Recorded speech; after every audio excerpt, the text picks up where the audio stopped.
Today, I want to talk to you about having no screen days. So, a little while ago, I had my first no screen day. And I will tell you, this has never been like 100%. Sometimes I have like one call or like one thing that I need to work on. But for the most part, majority of the day, I'm not on the screens.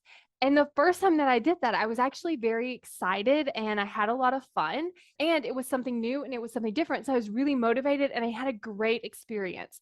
And then what I will tell you, as I continue to do this week after week, it has gotten harder because my brain has started to try to get me to not do that. So even last week, I technically failed.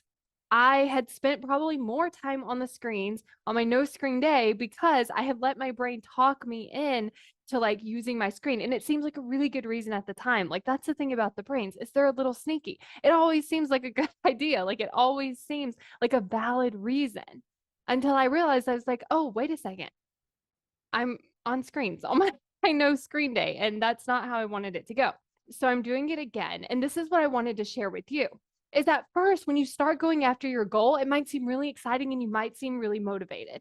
And then what happens is it starts to get harder. The brain starts to become more clever in the ways that it tells you to like not do the thing. And before you know it, you find yourself like not making progress toward a goal or like failing at doing the things you said you were going to do.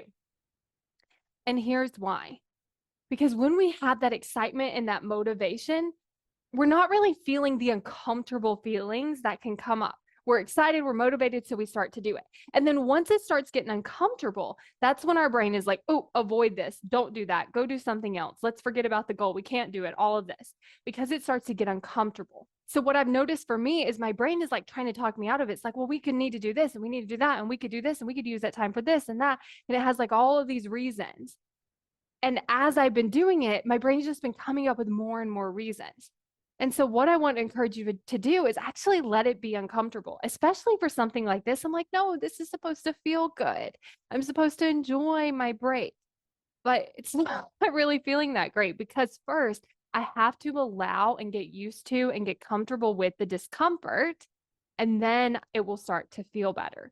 So, when you're going after your goal, think about when you stopped. Was it when it started feeling more uncomfortable? And if it was, how can you start back and just feel uncomfortable some of the time?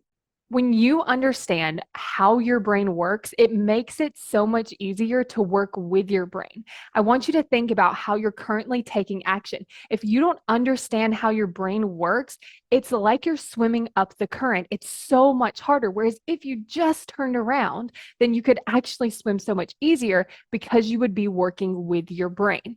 If this is something you want to learn about, go to successbykayla.com to sign up and get instant access to my Why You Aren't Taking Action video.